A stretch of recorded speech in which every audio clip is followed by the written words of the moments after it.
Welcome back to another technical deep dive here in the debug zone. Today we're tackling a big question and breaking it down with insights from other users. Hopefully this clears up some misconceptions and helps you get the answer you need. So buckle up, stay a little curious, and let's jump right in.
And that's a wrap.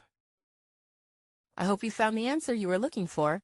If you did, take a second to hit that subscribe button. It really helps out. And let me know in the comments which solution worked best for you. See you next time in the debug zone.